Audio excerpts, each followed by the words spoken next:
Assalamualaikum warahmatullahi wabarakatuh. Alhamdulillahirabbil alamin.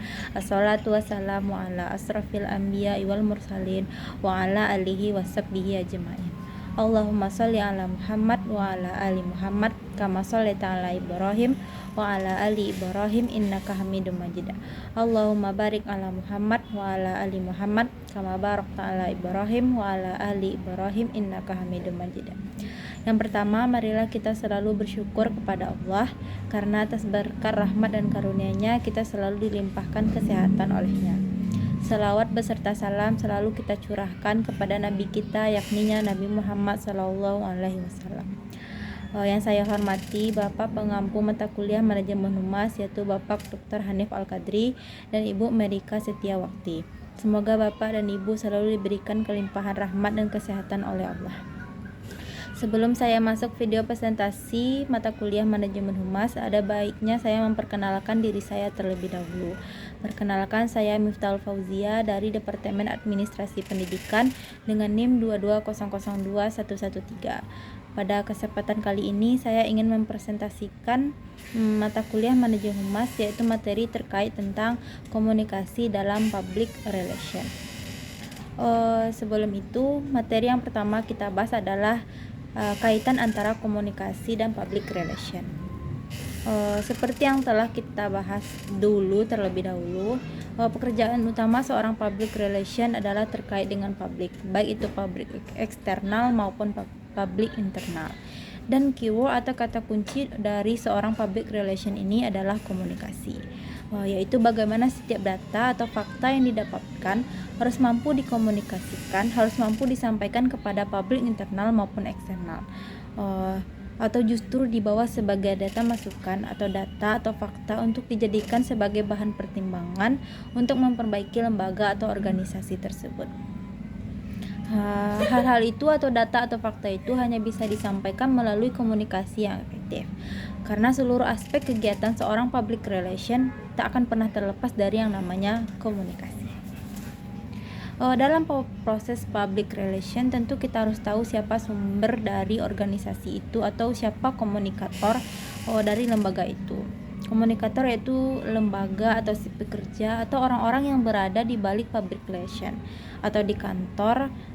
Mereka adalah public relation officer karena mereka yang akan menyampaikan ide, contoh terkait dengan ide atau hasil data yang menyatakan tentang pandangan publik internal maupun eksternal, khususnya industri yang terkait lembaga atau organisasi tersebut. Contohnya saja, misalnya dari dalam perguruan tinggi, publik eksternalnya adalah industri. Ternyata industri itu menyatakan bahwa lulusan kita hanya 20% yang diterima, dengan catatan seperti ini bahwa yang diterima oleh industri hanya 20%. Meskipun hal tersebut merupakan data yang tidak enak didengar, namun hal itu bisa menjadi data atau fakta yang kuat yang bisa dibawa ke lembaga atau organisasi untuk kemudian kembali data itu diproses sehingga nilai 20% tadi bisa bertambah dengan menggunakan strategi-strategi yang diatur oleh public relation tersebut. Sehingga efeknya akan menyebabkan daya serap lulusan yang 20% tadi meningkat menjadi lebih besar. Maka dalam proses meningkatkan lulusan tadi, seperti rapat yang akan menjadi corong, yang akan menjadi kunci adalah mereka yang bertugas menyampaikan kebijakan itu kepada publik internal untuk dibawa lebih luas kepada publik eksternal, sehingga ada tuntutan luar biasa, ada kewajiban yang luar biasa dan tanggung jawab yang besar, sehingga orang yang bekerja sebagai public relation adalah orang-orang yang memiliki public speaking yang bagus dan orang yang handal, yang mampu berkomunikasi secara efektif.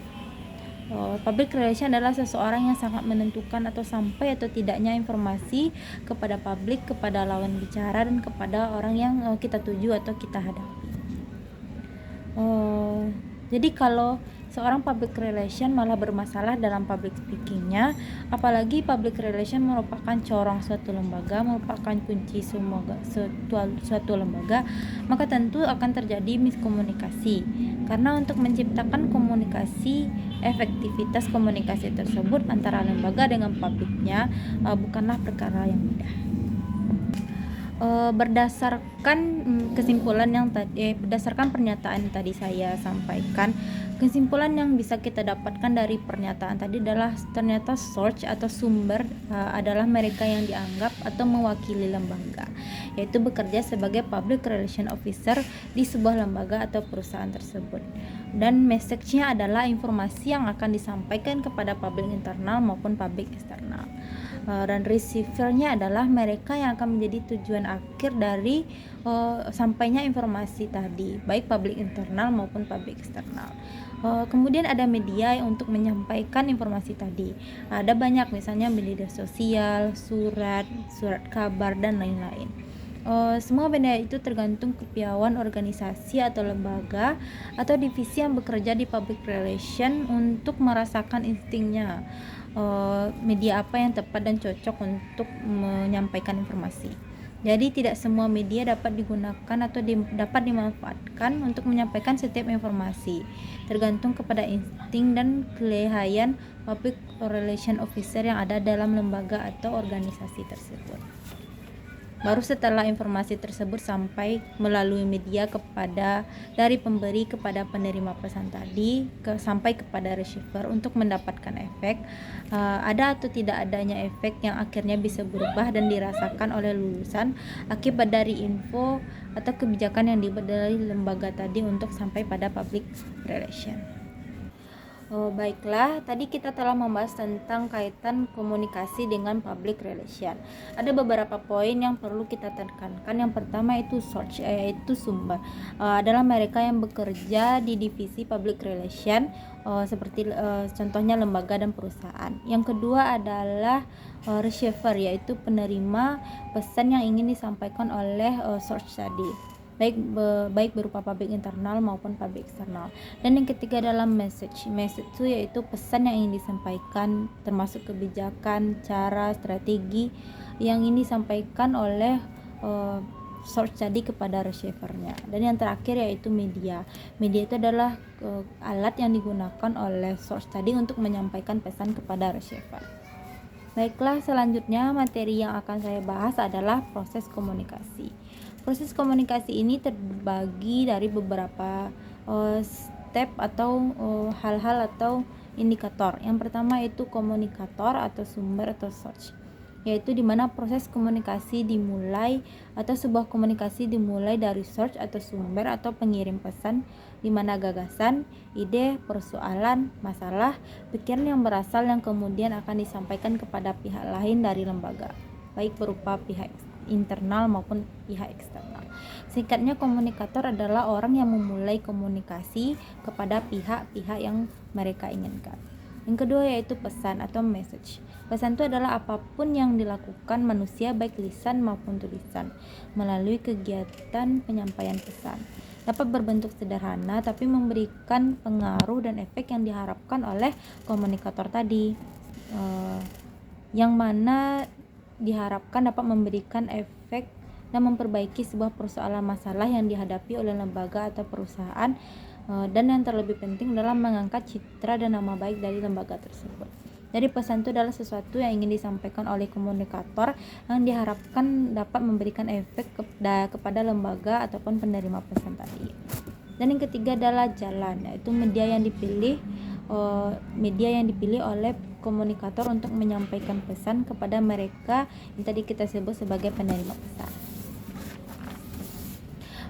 Dan yang keempat yaitu komunikan atau publik atau orang, baik berupa orang atau kelompok yang menerima pesan kita yang ingin kita sampaikan, yaitu sasaran atau target dari pesan.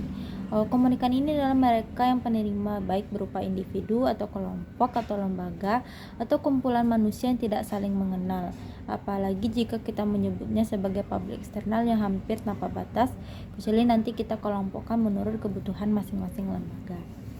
Dan yang terakhir yaitu efek, yaitu tanggapan atau respon atau feedback dari penerima pesan yang berbentuk atau mampu mengubah pesan yang disampaikan oleh sumber sehingga terjadi perubahan paradigma atau perilaku atau pikiran dari yang dulu menganggap kita itu jelek atau mereka memblacklist kita tiba-tiba melalui pesan dan strategi public speaking yang handal, nanti paradigma dan pemikiran itu bisa berubah menjadi lebih baik.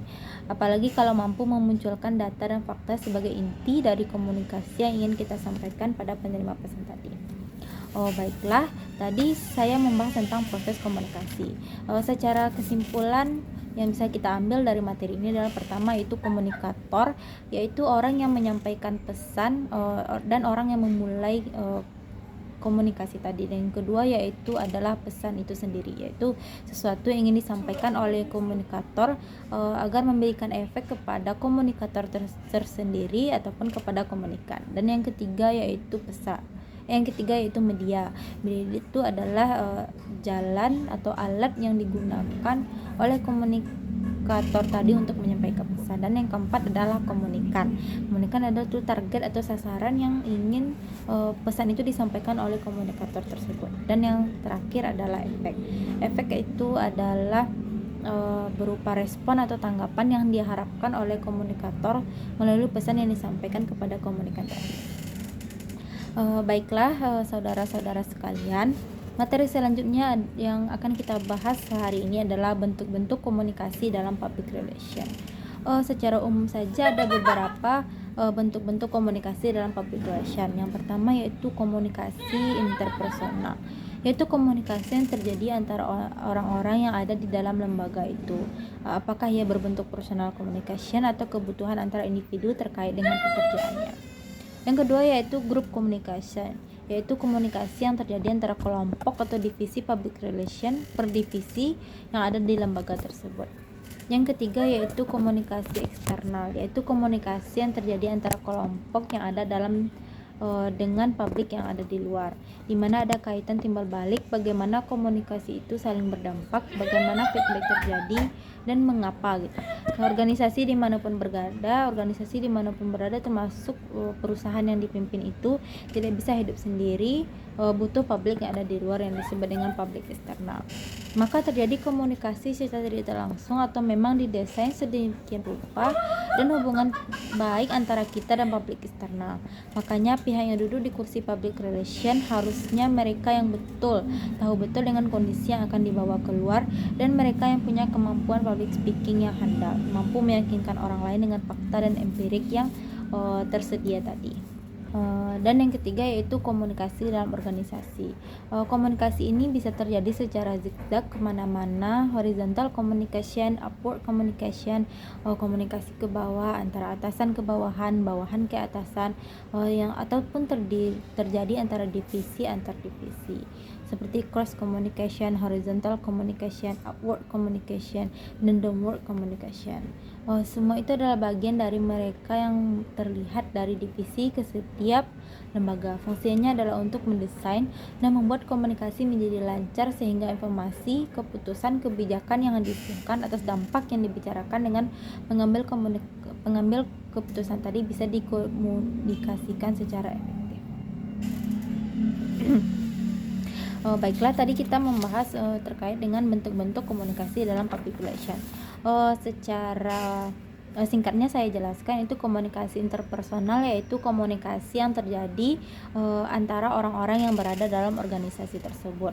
Dan yang kedua itu group communication, yaitu komunikasi yang terjadi per divisi atau per bagian yang ada dalam organisasi atau lembaga tersebut. Dan yang ketiga itu komunikasi eksternal, yaitu komunikasi antara divisi yang ada dalam organisasi keluar atau ke pihak eksternal yang berhubungan dengan organisasi atau lembaga tersebut. Dan yang kelima yaitu komunikasi dalam organisasi. Oke, selanjutnya saudara, materi yang akan saya bahas adalah efektivitas dalam komunikasi. Secara umum disebut interpersonal yang ada dalam setiap lembaga, dari orang per orang, divisi per divisi, atau setiap mereka yang punya kepentingan untuk saling berbagi informasi atau menyampaikan hasrat atau keinginan atau pendapat atau ide. Efektivitas komunikasi ini sangat ditentukan oleh 5 hal. Yang pertama yaitu keterbukaan. Intinya harus ada hal yang disimpan hanya untuk kebutuhan tertentu. Ini menjadi rahasia, pesan ini menjadi rahasia atau tidak. Ketika satu kebijakan atau persoalan atau informasi ini disampaikan, maka pesan tadi harus didesain sedemikian rupa, informasi tadi harus disampaikan semestinya, sama ketika ke divisi sampai ke divisi lain, maka pesan itu harus sama. Maka perlu strategi khusus, maka pekerjaan dari mereka yang ada dalam setiap lembaga sebagai penanggung jawab public relation ini menjadi sangat berat karena aliran informasi ini harus sangat jelas. Yang kedua yaitu empati. Ketika interaksi tidak muncul, biasanya interaksi yang terjadi itu hanya sebatas pembicaraan umum, tidak ada chemistry. Empati adalah perasaan di mana tidak sekedar ikut merasakan, tapi ikut juga berbuat karena kita ikut merasakan sedihnya orang itu dan ikut mencarikan solusi, berpikir untuk apa yang harusnya mereka perbuat. Empati dalam konsep komunikasi oleh public relation di lembaga adalah apakah publik internal atau eksternal yang mana ada sentuhan personal. Jadi hubungannya tidak hanya sekedar rekan kerja atau orang yang berada di luar lembaga, tetapi siapapun yang ada di depan kita ketika proses komunikasi terjadi. Ketika hasrat ingin menyampaikan informasi dan pesan tadi, ada chemistry yang bangun dan berbicara dari hati ke hati. Dan yang ketiga yaitu dukungan atau supportive. Dukungan dari lembaga secara keseluruhan, ketika sudah dipercayakan pada public relation, maka dukungan itu harus diberikan secara penuh, jangan setengah-setengah. Jadi dengan support membuat orang yakin ingin menyampaikan sesuatu, tapi sebelum proses komunikasi dengan publik harus ada pembicaraan sampai clear yang disampaikan oleh pengambil kebijakan dengan mereka yang ada di public relation. Dan yang kelima yaitu yang keempat yaitu sikap atau rasa positif, dan yang kelima yaitu equality atau kesetaraan. Artinya adalah bahwa siapapun tidak memandang kedudukan lagi ketika dalam proses berbicara, tapi saling menghargai bahwa ini adalah proses pertukaran informasi. Jadi jangan merendahkan orang lain dan jangan terlalu menyanjung orang lain ketika komunikasi itu terjadi. Karena informasi bergulir harus dengan heart to heart, dengan rasa, bahkan bukan dengan keseganan atau ketakutan atau kerendahan siapapun yang ada dalam proses tersebut. Baiklah teman-teman, tadi kita membahas tentang efektivitas dalam komunikasi. Secara singkat saya jelaskan, efektivitas tadi ditentukan oleh 5 hal, yaitu keterbukaan, yaitu bagaimana informasi tadi secara langsung sampai dari divisi A ke divisi B ke divisi C secara langsung, secara terbuka, dan tidak ada sesuatu yang ditutupi atau jelas dan sama informasi yang disampaikan. Kedua yaitu empati, bagaimana menarik simpati dan bagaimana kita membangun chemistry dengan komunikan yang ingin kita sampaikan pesannya tadi. Dan yang ketiga yaitu dukungan, butuhnya dukungan dari lembaga kepada public relation agar komunikasi yang ingin disampaikan oleh public relation tadi tidak setengah-setengah dan penuh dengan keyakinan dan chemistry. Dan yang keempat yaitu sikap atau rasa positif, dan yang keempat yaitu equality atau kesetaraan. Baiklah, materi selanjutnya yang akan saya bahas kali ini adalah strategi dalam komunikasi oleh public relation. Karena tadi kita telah membahas efektivitas, sekarang muncul pertanyaan yang ada dalam pikiran kita. Kalau memang komunikasi itu mesti didesain dan disiarkan dengan strategi matang supaya informasi tadi sesuai dengan pesan yang kita sampaikan kepada publik, khususnya kepada publik eksternal, karena dampak yang disebabkan oleh pesan tadi tidak sedikit. Karena ketika informasi tadi sudah keluar, ketika komunikasi sudah terjadi, efeknya adalah pada citra, pada persepsi lembaga tersebut. Makanya tidak semua orang bisa melakukan itu secara baik. Artinya lembaga harus sangat kompeten menilai, memilah dan memilih, menentukan siapa yang harusnya bekerja di sektor public relation ini. Ada beberapa strategi yang bisa diterapkan oleh kita maupun lembaga dalam menciptakan komunikasi. Yang pertama itu publication, yaitu bagaimana public relation memanfaatkan media atau alat yang bisa digunakan untuk mempublish, untuk mempromosikan pesan ataupun citra lembaga. Jadi melalui promosi itu komunikasi bisa berdampak sangat luas. Jadi tidak harus one by one dari face to face, satu ketemu satu, ataupun satu orang bertemu dengan sebuah lembaga. Tapi ketika kita ingin memberikan satu informasi ke seluruh publik, ke banyak publik kita secara umum, maka biasanya strategi yang dimanfaatkan oleh public relation tersebut adalah publication. Yang selanjutnya yaitu event atau acara. Event itu melalui kegiatan besar yang mengundang masyarakat atau publik eksternal secara umum ke dalam lembaga tersebut.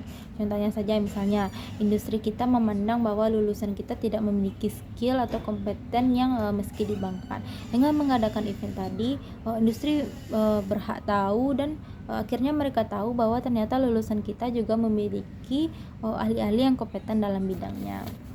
Sehingga persepsi mereka tadi bisa diubah dari yang buruk menjadi yang baik. Dan yang ketiga yaitu berita atau news, yaitu mengundang para wartawan untuk menulis berita atau justru public relations sendiri yang mempublish berita itu ke semua media, baik media cetak ataupun televisi yang bisa dimanfaatkan. Selanjutnya adalah corporate identity atau cita perusahaan yang sudah didesain dan dibuat sedemikian rupa, termasuk hubungan dengan khalayak atau community involved. Dan yang terakhir yaitu social responsibility atau lobbying and negotiation. Ini merupakan hal yang penting dalam strategi public communication. Baiklah, materi selanjutnya yang ingin saya bahas adalah peranan praktisi public relation dalam menjalankan komunikasi mereka dengan keseluruhan publik.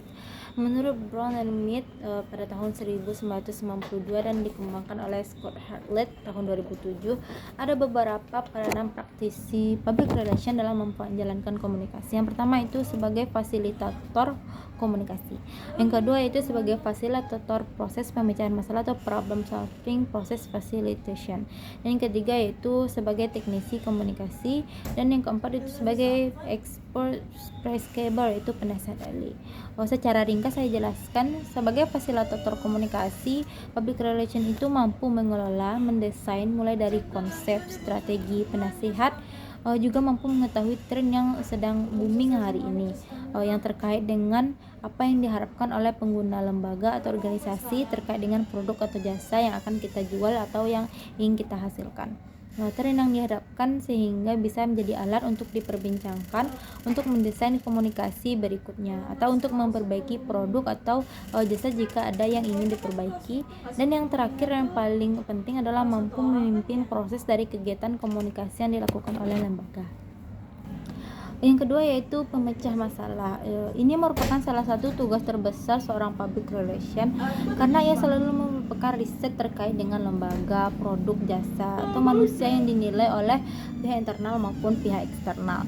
Nanti data empirik yang dikumpulkan oleh public relation tadi secara terus-menerus dengan siklus yang tidak pernah berhenti dan tidak sekali dua kali saja tapi terus berlanjut, yang berkelanjutan sampai diperoleh karena efeknya adalah pada pencitraan lembaga. Baiklah saudara, materi terakhir yang akan saya sampaikan pada presentasi kali ini adalah strategi khusus yang dilakukan oleh public relation untuk berkomunikasi secara aktif. Dan strategi ini harus banget dilakukan oleh public relation karena menentukan efektivitasnya komunikasi yang dilakukan oleh public relation itu. Yang pertama itu mengenal khalayak atau publik atau tujuan dari komunikasi yang ingin disampaikan dan ingin dilakukan oleh public relation tadi. Artinya kita sebagai public relation harus tahu kepada siapa, seperti apa, dan bagaimana komunikan, bagaimana hasrat, bagaimana keinginan dan kebutuhan mereka pada lembaga tempat kita bekerja atau sebagai public relation tadi, karena nanti akan kita sesuaikan cara berkomunikasi kita dengan siapa mereka itu. Yang kedua itu jika sudah kenal dengan khalayak atau publik yang ingin kita sampaikan tadi, maka pesan itu harus didesain sedemikian rupa agar bisa diterima dengan baik oleh khalayak yang kita maksud tadi. Jika kita tujuannya adalah untuk anak-anak, maka tentu komunikasi kita harus dilakukan dengan bahasa anak-anak, bukan bahasa yang tinggi, karena anak-anak tidak mengerti dengan bahasa orang dewasa. Dan yang ketiga yaitu tetapkan metode yang tepat dan cocok. Dan yang terakhir adalah memilih media yang pantas dan semestinya. Contohnya ada banyak, itu media cetak, event, dan menurut public relation mana media yang merupakan yang paling praktis dan memungkinkan. Baiklah, sekian video presentasi saya kali ini. Saya mohon maaf jika ada salah. Saya sudahi. Assalamualaikum warahmatullahi wabarakatuh.